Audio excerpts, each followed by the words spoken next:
और युद्ध के खतरे पर बहुत बड़ी खबर सामने आ रही है। रूस के राष्ट्रपति व्लादिमीर पुतिन के आदेश पर रूस की परमाणु फोर्स ने बड़े युद्धाभ्यास की शुरुआत कर दी है। इस युद्धाभ्यास में रूस परमाणु हमले के लिए अपनी सभी बड़ी मिसाइलों को तैनात करने और उन्हें लॉन्च करने का अभ्यास कर रहा है। पुतिन ने अपनी सभी परमाणु मिसाइलों को टेस्ट करने और उन्हें तैयार रहने का ऑर्डर जारी कर दिया है।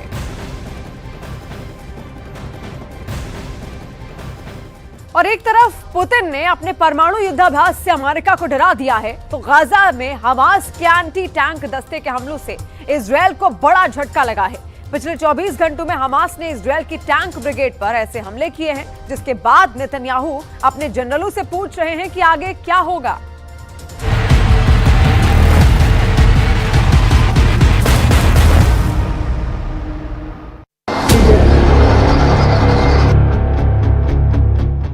इस वीडियो ने इजराइल के पावर सेंटर में तहलका मचा दिया है। इस वीडियो ने नेतन्याहू की फौज में नया डर पैदा कर दिया है, क्योंकि जो धमाका है उसमें न सिर्फ इजराइल का टैंक फट रहा है, बल्कि इजरायली सेना की ताकत वाली छवि भी चकनाचूर हो रही है। अब हुआ क्या, बहुत गौर से देखिए, क्योंकि इस वीडियो ने इजरायली सेना की चूलें हिला दी हैं। गाजा के जबालिया में हमास का एंटी टैंक दस्ता एक्टिव होता है। हमास का लड़ाका गली में बारूदी सुरंग बिछाने के बाद तबाह हो चुकी इमारत से निकलता है और फिर इंतजार होता है इजराइल के मरकावा टैंक का। टैंक आता है और कुछ सेकंड बाद होता है बहुत बड़ा धमाका। बताया जा रहा है कि जो विस्फोटक इस्तेमाल हुआ उसका नाम है शाहबाज। एक बार फिर देखिए, मरकावा टैंक के चीथड़े उड़ जाते हैं। अब देखिए हमास के एंटी टैंक दस्ते का दूसरा हमला। यह मरकावा टैंक एक गली से सड़क पर जैसे ही आता है, इस टैंक को उड़ाने के लिए हमास के एंटी टैंक दस्ते ने आरपीजी यानी रॉकेट प्रोपेल्ड ग्रेनेड का इस्तेमाल किया, जिसमें थर्मोबैरिक वॉरहेड लगा होता है। एक बार मरकावा को उड़ाने वाला ये वीडियो दूसरे एंगल से देखिए।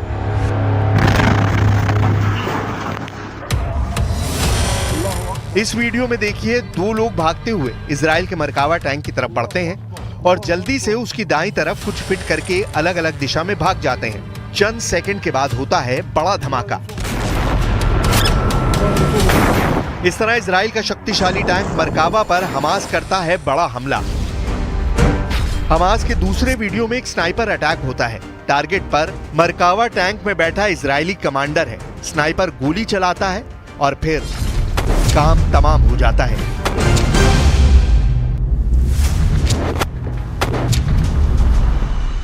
गाजा और दक्षिण लेबनान दोनों मोर्चों पर इसराइल की मार्केवा टैंक और नीमार बख्तरबंद गाड़ियों के लिए बुरी खबर आ रही है।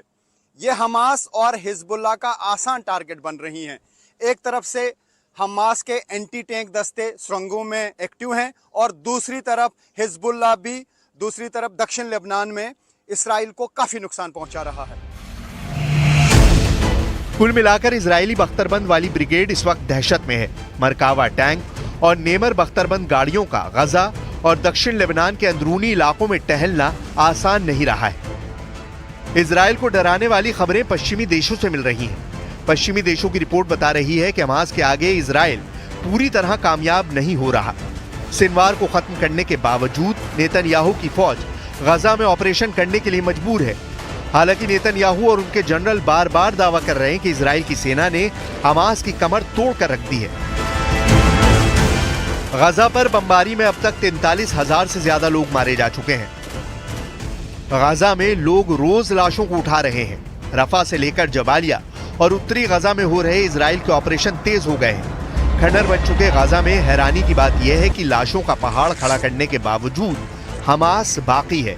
सिनवार मारा जा चुका है, लेकिन हमास जिंदा है। सिनवार को घेर कर मारने के बाद भी हमास बाकी है।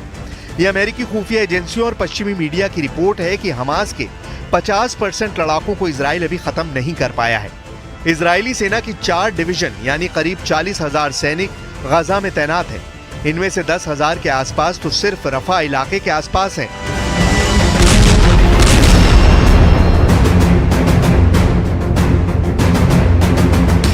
हमास पर आई इस रिपोर्ट ने इजराइल को डरा दिया है। हमास की ताकत कितनी बची है, इस रिपोर्ट ने नेतन्याहू को परेशान कर दिया है।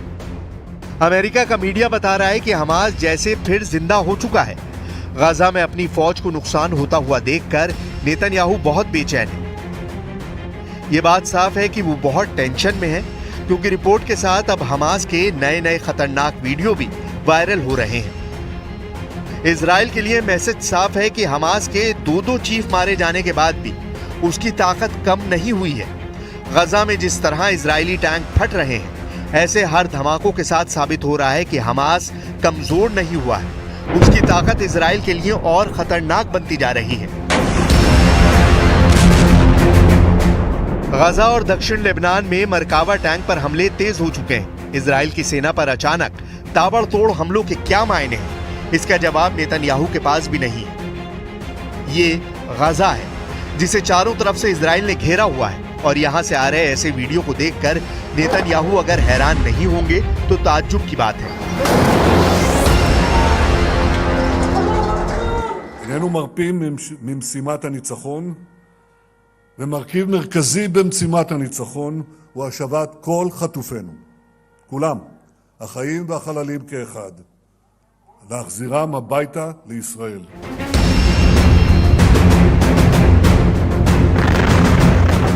अब टैंक उड़ाने वाले हमास और हिजबुल्लाह के नए नए खतरनाक वीडियो लगातार वायरल हो रहे हैं। कुल मिलाकर इजरायली बख्तरबंद वाली ब्रिगेड इस वक्त दहशत में है। मरकावा टैंक और नेमर बख्तरबंद गाड़ियों का गाजा के अंदरूनी इलाकों में टहलना अब भी आसान नहीं है।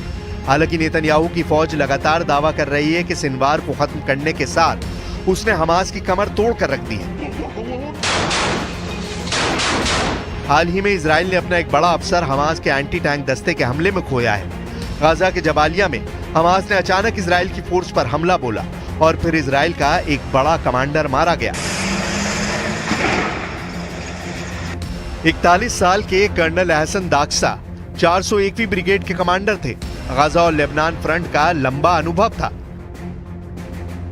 हमास ने इस अफसर को टारगेट बनाया और इजराइल को एक बहुत बड़ा जख्म दे दिया। गाजा के जबालिया में इजराइल का मरकावा टैंक घूम रहा था, तभी हमास के एंटी टैंक दस्ते ने मरकावा टैंक पर थर्मोबैरिक रॉकेट से हमला किया। इसी दौरान वहां खड़े कर्नल एहसान दाक्सा और उनके 2 और अफसर बुरी तरह घायल हो गए। सबको फौरन रेस्क्यू किया गया, लेकिन इजराइल की फौज कर्नल एहसन दाक्सा को बचा नहीं पाई।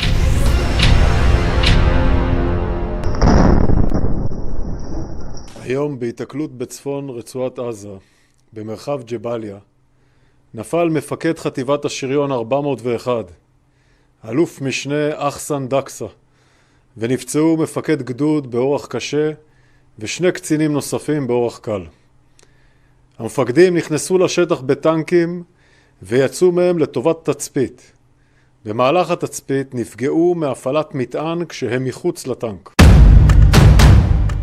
इसमें कोई शक नहीं कि गजा से आ रहे ऐसे बहुत से वीडियो ने इजराइल के पावर सेंटर में तहलका मचा दिया है।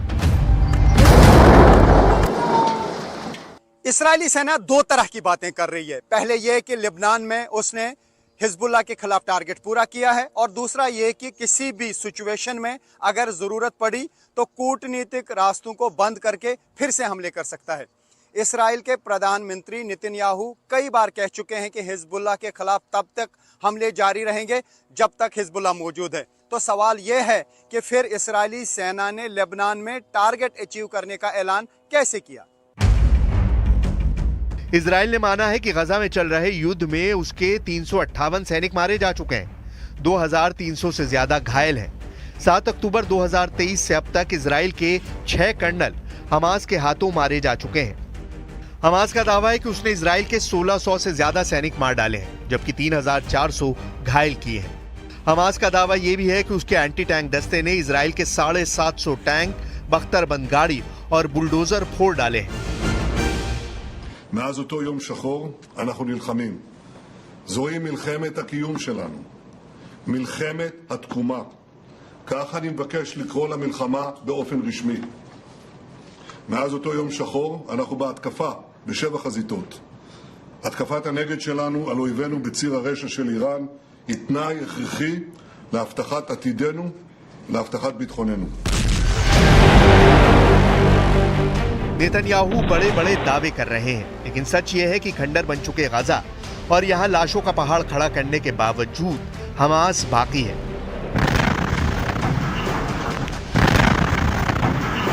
इजराइल के लिए मैसेज साफ है, गाजा में जितने इजरायली टैंक फट रहे हैं, ऐसे हर धमाकों के साथ साबित हो रहा है कि हमास कमजोर नहीं हुआ है। सिनवार के मारे जाने के बावजूद उसकी ताकत बरकरार है और इजराइल के टैंक और बख्तरबंद गाड़ियां रोज फोड़ी जा रही हैं। बेनियामिन नेतन्याहू की सेना ने पूरे गाजा को मिट्टी में तब्दील कर दिया है।